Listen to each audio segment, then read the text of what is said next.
Hello and welcome, all of my beautiful, vibrant souls, to our Astrocast for the week ahead. This is going to be looking at the week of May 5th through May 11th, 2024. So a warm and happy hello to all my old friends joining us again, and a warm and happy hello to all of my new friends. So I'm going to give a brief rundown of how astrocasting works for the unfamiliar, the uninitiated, so we can all end up on the same page. It's very exciting. As you can see, we have a circular board that I got to redo the chalk lines on because I am not artistically inclined, you guys. That is divided up into 12 segments. These represent the 12 houses of the zodiac and their natural areas of rulership. Now, keep in mind, these represent the natural houses of the zodiac, but what comes out here today might play out differently for you based on your personal astrology. So what signs are in each houses, what planets you have in each houses, all that good jazz. If you are looking for a personalized astrocast for your week, month, maybe season up ahead, I do offer those. So the link for booking readings with me is, the link for my shop where you book readings with me is below. You can also DM me for custom work. So we have the 12 houses of the zodiac, their natural areas of rulership. And what I do in the astrocast is I reach into our jar of teeny tiny little tarot cards. Like look at this little fool. He's so cute. Oh my God. He's a little one, but he's got big dreams. Excuse my allergies. So I reach in blindly, I grab a few cards, cast them onto the board, and then I interpret the energy of the cards in the area of life that corresponds with the house they land in. So with that, let's dive into our collective week ahead. I hope you guys are having a great week. I hope that things are blessing you abundantly. Yeah, I always have a hard time with this part because I have a hard time keeping up a conversation while I'm also like trying really hard not to look at the cards. No, okay, sorry, I was like, one more? No, okay. Oh, okay, this is interesting. There's that Fool. So coming out bordering the second and third house, we have the Fool upright. Coming out, I'm going to say bordering the 8th and 9th house, we have the Star in reverse. So we have a lot of Aquarius energy already, possibly. I look at the Fool like Aries, but that's just me. So I'll throw it out there in case that's significant. In the 10th house, we have, whoa, I love this for you guys. 6 of Wands upright in the 10th house. Look at you. Look at you. And, I'm feeling like this one is close enough to the middle. I'm going to actually say it's in the middle. So anything that falls right in the middle can be the underpinning energy and can apply to any or all areas of life. So in the middle, we have the Page of Wands in reverse, and I'm going to leave it actually like that. So let me see. I'm just itching my little eyeball. Pardon me. Rubbing my eyes. Okay, let's talk about the 6 of Wands in the 10th house first. This is beautiful. So you guys are having some type of recognition this week when it comes to your career, your sense of status. The 10th house is what we kind of put our names on in a larger, broader sense. That's why it's often associated with career, and people's public perception of us. So whatever you do, whatever you're good at, whatever, people sort of recognize you for, you're getting a boost to that image this week, right? So let's say even if in your own personal life, you're a fashionable person, this is where people are just complimenting your outfits left and right this week, or people are, noticing you. If you're on social media, this can also be where people are really noticing you. Particularly if you have Sun in the 10th house, if you have Leo in the 10th house. I'm almost getting this energy, even though neither the 6 of Wands isn't about this. If you guys have Saturn in the 10th house, that might be where you're having you're getting recognition for your work ethic this week, right? You've worked really, really hard at something, but you're getting recognition with the 6 of Wands, right? People, for some of you, it's like if you just started a new relationship, you might be going public with somebody this week and you're seen out and about and it's very favorable. It's not usually the meaning of this card, but it is something that I'm getting. And I do see that here. So that is a nice bright spot. You might be getting recognition, stuff in a job from your boss. But there's a sense here of people noticing your skills, your talents. The 6 of Wands always follows the 5 of Wands. So you're a cut above the rest in some form or fashion in people's, eyes this week, and people's perception of you. So the Fool, bordering the 2nd and 3rd house. A lot of you have been waiting for some type of communication or some type of understanding when it comes to your job. Some of you have been waiting, excuse me, for the opportunity to relocate, the opportunity to start fresh, right? This is where you're getting that idea, you're getting a push, you're getting word with that with that third house, the three of house. Yes, exactly. With that third house, you're getting word, you're getting communication, you're getting insight, right? And it allows you to take a leap of faith. Something might finally be the right timing. For some of you, I will say there's a little bit of push-pull here. Pardon my sniffles. For some of you, you might be getting the opportunity to relocate or like switch jobs. I'm hearing jump ship. And it's tough because on the one hand, this is like something that maybe you feel called to, or this seems like the change you've been asking for. But on the other hand, you have some kind of area of your life where you're finally getting noticed, you're finally getting recognized here. And this is why I feel like we have the Page of Wands in reverse at the middle, right? And so the underpinning energy of the week with the Page of Wands in reverse is that can be a lack of enthusiasm. He's also my little adventurer card. So this could be where there is like fear about, kind of coming out of your shell. There's fear about taking the leap, about taking a trip. For some of you, it kind of, for some it feels like you're finally getting noticed in some way here. You're finally kind of like making strides. You're finally like getting some traction. So it's kind of like, oh shoot, well I'm finally, something is finally building here. Something is finally working out for me. But I've been asking for this, or I've been needing a change. And so there's a little bit of hesitation I see here. Some of you as well, you're feeling drawn to whatever this offer is, but with the underpinning energy being the Page of Wands reversed, you don't want to be too hasty. I want to actually clarify the Six of Wands in that circumstance. And whenever I pull clarifiers for Astrocast, I always read them upright. Yeah, the Five of Cups. Okay, so clarifying the Six of Wands, this is something you've had to struggle for. This is something where maybe you thought all hope was lost. You have been really like struggling, and we have the King of Pentacles right there poking his cute little head out. Again, this heavy energy of like finances, career. You may have thought something was lost, or something was just like not going to pan out for you. And so this is like a week where you're finally getting some recognition, some progress, and some headway. So for those of you where this message is career related, or is, connected to a living situation, there might be like, a little bit of, again, push-pull within self about like, well, what do I do here? Because like I finally just like, things are finally improving after a really, difficult cycle, or after I had to lose a lot of ground with something. I'm finally kind of getting noticed, getting recognized. For some, you might get like, you might get an offer with job or career or a living situation, but it takes you away from a relationship that you just started, or that you're finally like making progress with, you're finally making headway with. Because again, the Six of Wands always follows the Five of Wands, so there's competition, right? There's power struggle. And it's like, things just got easier. I don't know if I want to like rock the boat on that. So some of you, there is that dynamic coming through here. I want to kind of clarify the Page of Wands as an underpinning energy. It's this one. Oh, no, it's not that one. Okay. What is this Page of Wands, Spirit? Oh, it's this one. Okay, yeah, the Emperor. So I feel like a lot of you guys, you're trying to make, sorry, I had to get adjusted in my seat. You're trying to make like long-term moves. Right on the top is the Ten of Pentacles on its side. So some of you, with this Page of Wands in reverse, and the Fool kind of energy coming through, some of you are trying to make sure that you're not making hasty moves, right? Especially, again, if you're having success and victory in something that you really like and something that you've struggled with before. Again, that Five of Cups where there's been loss, there's now like finally a win, right?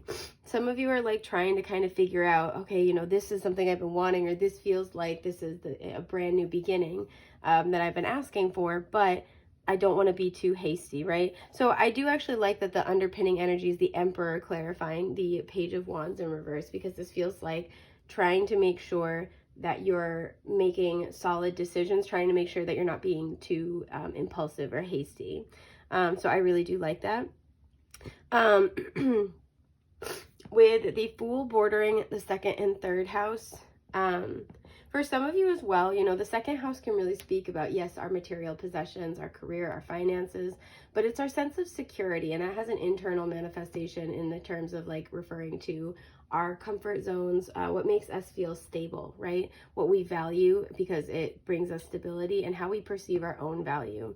So some of you have been doing a lot of kind of reflecting or inner work when it comes to figuring out what you value, what makes you feel safe. And that's why you're able to move forward and get this like new start here. What is this Fool energy coming through? Is this one? Exactly. The Hermit. I'm so sorry, guys. My asthma and my allergies are just, they're just awful. This is what I mean. You really reflected here a lot. And there's that 10 of Pentacles still like, you know, making itself known. You've really been reflecting here a lot. Justice, you might be reflecting on whether or not something is fair to you, whether or not something is holding you back, or if it's bringing you into balance. You might be reflecting on whether or not long-term companionship or marriage is right for you. You've been doing a lot of reflecting, right? And that's why this opportunity is coming up. This like new energy is coming up. What is the opportunity though? Because like I'm spiritually nosy. Okay, 8 of Cups. So this feels like this opportunity is for you to, yeah, and there's that 7 of Swords almost reversed right there. I don't know if you guys can see. This feels like this is an opportunity for you to leave something behind and start fresh, start new. And again, with that 3rd house energy, this could be something that is communicated to you. This could be something where, especially if you have any 3rd house placements, is something I'm getting. This could correspond to those areas of life. So if you have Venus in the 3rd house, this could have to do with, you know, love or creativity or business. If you have the moon in the 3rd house, this could have a lot to do with your emotions, how you self-nurture, etc. Oh my gosh, I'm sorry, you guys. So there's a sense here where I feel like after, you know, with this bordering the 3rd house, this could also, like I said, be communication or have to do with your, like, your immediate surroundings, right? Some of you, you're kind of all done living where you live, being surrounded by the same kinds of people, being in the same social circles, and there's just really this desire to start fresh, right? Because with the 8 of Cups, whatever it is that you're being prompted to leave behind, it may have been a comfort zone, and it also feels like it just doesn't apply to you anymore, right? The 8 of Cups is where we're emotionally invested, we're comfortable there, but there's no growth, right? I always say it's dead energy, and it feels like this is a week where you guys are kind of finally casting off some comfort zone, right? And allowing yourself to welcome in new energy, allowing yourself to engage in different types of activities, go new places, relocate, be open to different jobs. This feels like, because their arms are open, right? So even if nothing happens this week, this feels like you're willing to alter your thoughts, right? Alter your perception and be a lot more open to whatever Spirit's trying to bring you in these areas of life.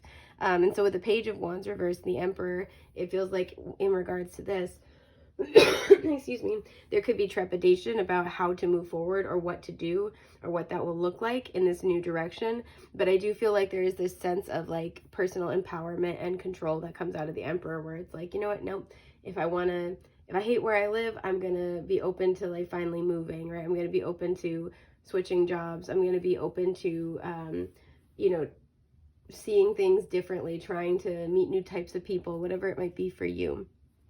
And so then finally we have the Star reversed between the 8th and 9th houses. This for me feels like, because both the 8th and 9th houses can be really spiritual in their own right.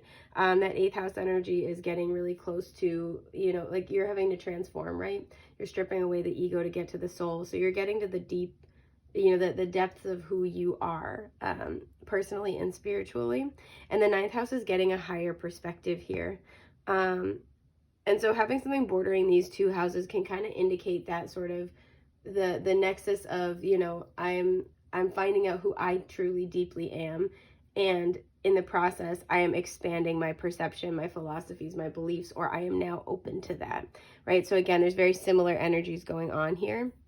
This could be both in a material world kind of context, like in your you know 3D world that you live in, and then more in the ether, right? In your spiritual knowing, in your inner reality. Excuse me, I'm so sorry. And it feels like with the Star in reverse, I'm getting several major things. One is that something that you may have been reaching for might be falling away. Another is that your perception of self might be kind of like really, really changing, right? Your perception of who you authentically are might be changing. This could be where you thought that Spirit was calling you to a particular path, and it's kind of like, actually, no, actually, I don't think that, excuse my burp, I don't think that's it. The star can also be where you're being seen by a lot of people. We have that Six of Wands energy here. And so it kind of feels like you're questioning who you're around or who sees you. You're questioning who you are surrounded by. And as a result, you're questioning who you are in those social circles. But let's see. Some of you, you've been trying to call in a wish, and now you're kind of like, oh, shoot, if I'm changing, maybe that's actually not a good fit for me. Yeah, okay, we have the Seven of Swords, because again, I always read the clarifiers up, right? So this feels like something where you might be contemplating sneaking away. Excuse me, sneaking away from a project you were working on, sneaking away from a way you were doing things. Yeah. Sneaking away from a belief system. Some of you, you're quietly changing your beliefs about something. This could be something with the star that you're very well known for or that you are very public about, right? This also could be something where, because she's naked, and nakedness always implies vulnerability. This could be something where, you're usually very open about this, and there's kind of like, maybe I want to start keeping some things to myself. Maybe, I want to, maybe I don't believe that anymore. Maybe I don't want to do that anymore. I don't want to be like known for that anymore. And again, there's also this sort of element of like, maybe I'm being called to a different path. Some of you might feel like, oh, I don't want to say like you're lying with the Seven of Swords, but it's almost kind of like let's say if you, you have a thing where you're like, oh, this is the hill I'll die on. You might be in the process of reevaluating that thing. And it's kind of just like, oh, I don't know if I'm ready to talk about it yet. Or like, I don't know if I still believe that, but like, you kind of don't want to share that with the world yet. And so while you're in this like cocoon where you're kind of reevaluating things in your life, you might feel almost like you're like hiding it or lying to people. Yeah, Seven of Cups. And this is what I feel like Spirit wants to let you know. There's a lot of ways to cut an onion, right? There's a lot of ways to do things. There's a lot of ways to, some of you might have very like staunch, rigid beliefs sometimes. And it's kind of like this sort of understanding from Spirit. Like there's a lot of different ways to live your life, to express your energy, to be aligned with your soul purpose. It doesn't have to be the one way that you are used to, the one way people know you as, the one way that feels comfortable to you. It's okay to let yourself grow and change and know that the direction you're heading in is also a divine expression of your energy, right? When your intention and your consciousness are aligned with that of seeking light and of bringing that to others, anything that you're going to be doing or making from that place, even if it's a little bit different than what you thought, is going to be like bringing that into the world. So for example, Aquarian energy is very like off the beaten path, right? Maybe some of you wanted to like have kind of like a, I don't know, like an odd job or like not a very traditional career, or you dress in a non-traditional way or something like that. That's kind of what you're known for. If you wanted to change your mind and seek out like a job in corporate, or you want to start dressing in a different way, or like you want to start like expressing yourself differently, that doesn't make you any less divine. That doesn't make you any less authentic, right? It just means that you're bringing that energy into different spaces and coming into contact with different people. And isn't that the very definition of spiritual work, right? Of light work. And, your journey is for you. Your journey is, sorry if you can hear the plane going overhead. Your journey is also for you. It can be, your work can be for other people, but your journey is for you. And there's like that need to balance out what we bring to others versus what we experience for ourselves. That's kind of the 5th and 11th house for me. And Aquarius is the natural ruler of the 11th house. That's what made me think of it. And so like, that's okay if you're reevaluating things, or wanting to change things that just like don't feel like they are aligned with you anymore. Some of you too, the last message I'm getting is that you kind of have like a sense of your divine purpose, but you're either lost motivation or feel like you don't know the next steps. And so there's this confusion here. And what Spirit wants you to know is that you're kind of like in a pause, in a chrysalis sort of energy right now. It's okay if you don't exactly know where to go or what role you will play. That will make itself known, right? And I see that with a Page of Wands reversed. It's kind of like, I got the enthusiasm, but I don't know what to do with it, or I feel really lost. That energy will clear up, right? That energy will subside. It just takes time, right? And like, it's okay to be in a period of pause. You're still, rest is productive, especially at a spiritual level. You're still doing important things. So that's everything I've got for you guys for the week ahead. I am wishing you abundant health, wealth, and happiness. Thank you so much for being here, and I will hopefully see you next week. Take care. Bye.